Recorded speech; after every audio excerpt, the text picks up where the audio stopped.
વડોદરા મહાનગરપાલિકાની સામાન્ય સભામાં સત્તાપક્ષ ભાજપના કોર્પોરેટર આશિષ જોશીએ બોટ દુર્ઘટના મામલે જવાબદાર અધિકારીઓ સામે કાર્યવાહી નહીં થાય તો ફ્લોર પર બેસીને વિરોધ કરવાની ચીમકી ઉચ્ચારી હતી। વડોદરા મહાનગરપાલિકાની વડી કચેરી ખંડેરાવ માર્કેટ ખાતે પાલિકાની સામાન્ય સભા યોજાઈ હતી। આ સામાન્ય સભામાં બોટકાંડનો મુદ્દો ખૂબ જ ગરમાયો હતો, જેમાં કોંગ્રેસના તમામ કોર્પોરેટરોએ સભામાં ઊભા થઈને પૂર્વ મ્યુનિસિપલ કમિશનર હરણી બોટ દુર્ઘટના માટે જવાબદાર હોવાનું જણાવી દરખાસ્ત ચડાવી મૃતકોના પરિવારોને સહાય આપવાની માંગ સાથે ફ્લોર પર બેસી ગયા હતા।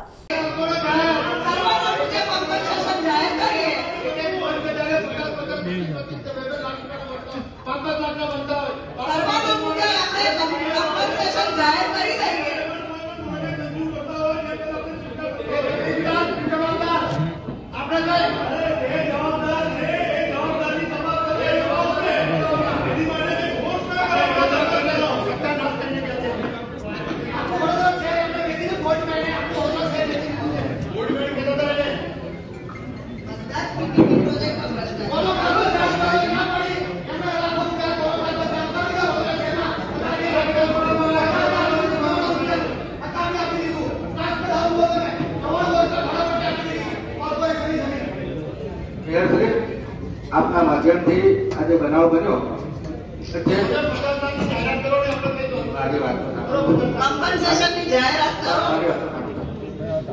वडोदरा शहर तमाम नागरिकों ने परिवारजनों खास करके बाळको ने शिक्षिकाओं अभिवृद्धि थया छे माटे लागणी होय स्वाभाविक छे।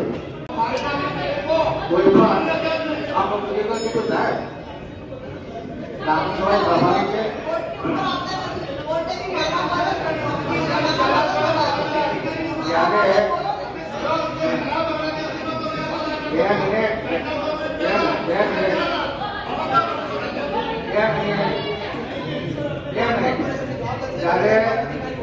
कोईपण जातनो क्राइम थतो होय एना अलग अलग स्टेक होल्डर होय।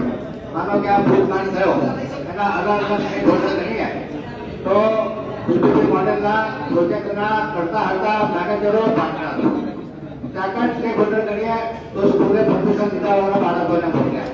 बीजा स्टेक होल्डर करीए तो डिजास्टर मैनेजमेंटनी प्रिपेरनेस आपणी पासे ओછી હતી અને ચોથા સ્ટેક હોલ્ડર કરીએ તો કદાચ કોર્પોરેશન પણ આવી શકે।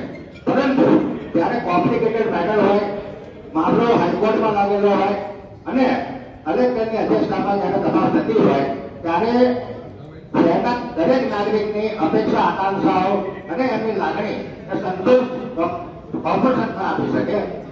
તમામ પ્રકારની મિકેનિઝમ કોર્ટમાં અવેલેબલ છે કે શું કમ્પન્સેશન આપવું, કોને કેટલો પ્રોત્સાહન આપવું, કેટલો પ્રોત્સાહન પીપીપી મેકેનિઝમ ચૂકવશે, કેટલો પ્રોત્સાહન એના પાર્ટનરો ચૂકવશે, કેટલો પ્રોત્સાહન કોણ ચૂકવશે। જ્યારે આવો કોમ્પ્લિકેટેડ મેટર હોય એ કરીએ આપણે તાત્કાલિક નિર્ણય લઈએ એના કરતા ભારતના અને ગુજરાતના ન્યાયતંત્ર પર ભરોસો રાખીએ કે જોડણીથી સાંભળો પાણી થશે અને જે કોઈ ગુનેગાર છે એ તમારી પર 100% સ્ટેપ લેવામાં આવશે। કારણ કે કોર્ટ તો ન્યુટ્રલ એજન્સી છે અને તમામને યોગ્ય ન્યાય મળશે અને ભારતીય પાર્ટીના તમામ સભાસદો અને વિરોધ પક્ષના તમામ સભાસદોની આ એક જ લાગણી છે અને આપણે કોઈ જબરદસ્તીને છોડવાના ભૂલવા નથી, પરંતુ જ્યારે સબજુડિસ મેટર હોય ત્યારે એમના ડિસિઝનને ડિસ્ટોર્ટ કરવાની એને અફેક્ટ કરવાની આપણે સૌએ કોશિશ ના કરવી જોઈએ। આટલી જ મારી લાગણી છે।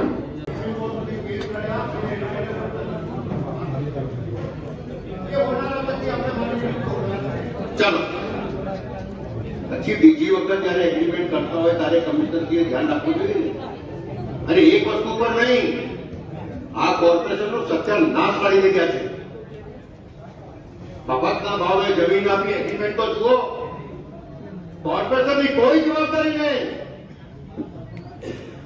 મફતના ભાવે જમીન પેલા તો 1 રૂપિયા ટોકનથી લેવા આવ્યા હતા ભાઈ, પછી સભામાં વિરોધ થયો તો 3 લાખ રૂપિયા માંગી હતી। હવે આ જમીન 3 લાખ રૂપિયામાં અપાયેલી છે, અમને વાંચું તો તમારા દિલ ઉપર હાથ મૂકીને કહો। પછી કોર્પોરેટરે શું જોયું? કોર્પોરેટ જોવા બેઠા છે, કોર્પોરેટ જોશે લાખો રૂપિયાની કમી પગાર અધિકારીઓ ખાવે અને કોર્પોરેટર માત્ર 500 જોવાના। ये गुनेगार है, ये गुनेगार ने ये बच्चों की हत्या करवाई है और ये बच्चों को बच्चे मिलना चाहिए इनके परिवार को। एक एक मंच बनाओ तो उसके अंदर लाख लाख 2-2 लाख 15 लाख खर्चा करते हो, और बच्चों को देने के लिए सरकार बोलती है 2 लाख रुपया 4 लाख रुपया।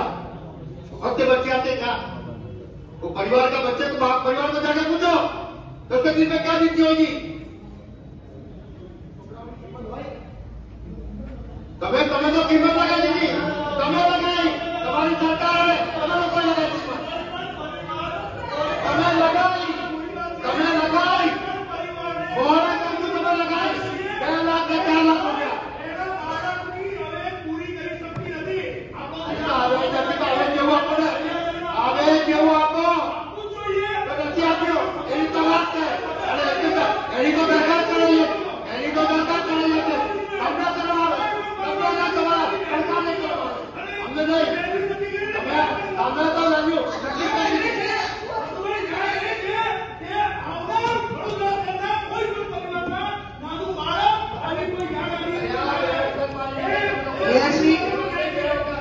हमें 50 लाख कॉम्पनसेशन डिमांड करिए किंमत कहेवाय छे तो શું દેશના વડાપ્રધાન અને રાજ્યના મુખ્યમંત્રી જે અનાઉન્સમેન્ટ કરી એ બાળકોની કિંમત નક્કી કરેલી એમને એક કમ્પનસેશન હોય અને કમ્પનસેશન હેન્ડસમ હોય તો કોર્પોરેશનની જવાબદારી છે એટલે કોર્પોરેશનને આપવાનું કહીએ છે।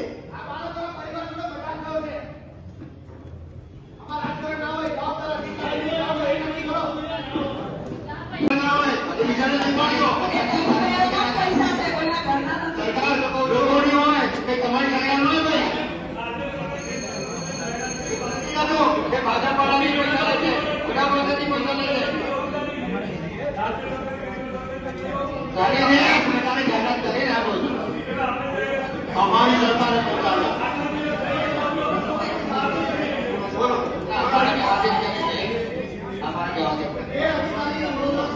આપણે સૌએ 12 બાળકો અને 2 શિક્ષિકાઓ ગુમાવ્યા છે। ખરેખર દુઃખદ અને આપણા સૌના હૃદયને હચમચાવી નાખનારી ઘટના છે। આપણા સૌ ઉપસ્થિત સૌ સભાસદશ્રીઓની સાથે સાથે વડોદરા શહેરના સમગ્ર શહેરના નાગરિકો અને જેણે પણ આ ઘટના વિશે જોયું સાંભળ્યું અથવા કોઈ પણ રીતે માહિતી મળી છે કે બધા જ માનવ સહજ દુઃખની લાગણીથી અત્યારે ખૂબ જ દુઃખ અનુભવી રહ્યો છે। ત્યારે હું મારા સર્વ સાથી પક્ષના સભાસદશ્રીઓને પહેલા તો વિનંતી કરું છું કે આપ આપના સ્થાને બિરાજમાન થાઓ, કારણ કે આપણે સૌ જાણીએ છીએ કે નામના કોર્ટ અને મેજિસ્ટ્રિયલ ઇન્ક્વાયરી ચાલી રહી છે અને જે કોઈ આમાં જે પણ કોઈ દોષી હશે એમાં જે પણ કોઈ આવશે, હું ફરી એક વખત કહું છું કે જે પણ અને જેટલા પણ નામ છે જે દોષી થશે એ બધાને ચોક્કસ કાયદેસરની કડક કાર્યવાહી કરી અને એની સજા કરવામાં આવશે। સાથે નાગર કોર્ટ દ્વારા જે પણ જે એમના પ્રમાણે રજૂ કરવામાં આવશે અથવા કહેવામાં આવશે તે પ્રમાણેનું વળતર પણ આપણે આ બાળકોના પરિવારને તથા જે પણ શિક્ષિકાઓ છે એમના પરિવારને આપણે ચોક્કસ વળતર માટે પણ આયોજન કરીશું, વળતર પણ ચૂકવીશું। નાગર કોર્ટ દ્વારા જે પણ રજૂઆત કરવામાં આવશે, મારે ફરી એક વખત હૃદયપૂર્વક હું વિનંતી કરું છું કે આપણે સૌ એક સરખી દુઃખની લાગણી અનુભવી રહ્યા છીએ, ત્યારે આપ આપણું સ્થાન ગ્રહણ કરી અને આપણે આ વિષયની વાત કરીએ। माननीय सम्मानीय मेयर जी अपनी लागणी सवाल एटलो छे के बाळको अचानक पड़ी जाए मारी नाखो। જેમાં ભાજપના કોર્પોરેટર આશિષ જોશીએ બોટ દુર્ઘટનામાં બાય બાય ચાયણી થઈ રહ્યું હોવાનું જણાવ્યું હતું। આ સાથે જ આ મામલે જવાબદાર અધિકારીઓ સાથે કડક કાર્યવાહી કરવાની માંગ કરી હતી અને અધિકારી સામે કાર્યવાહી નહીં થાય તો આવતી સભાથી ફ્લોર પર બેસીને વિરોધ કરવાની ચીમકી ઉચ્ચારી હતી। આ દરમિયાન તેમણે અનેક આક્ષેપો સાથે ન્યાયની માંગણી કરી હતી। આ ઘટના મામલે માત્ર ને માત્ર કોર્પોરેશન જ જવાબદાર હોવાનું તેમણે ઉમેર્યું હતું।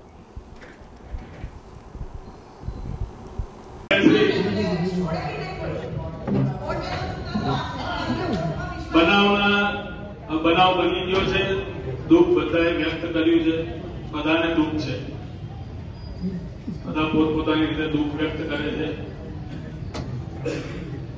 22 તારીખે પત્ર માન્ય કમિશનર શ્રીને લખ્યો હતો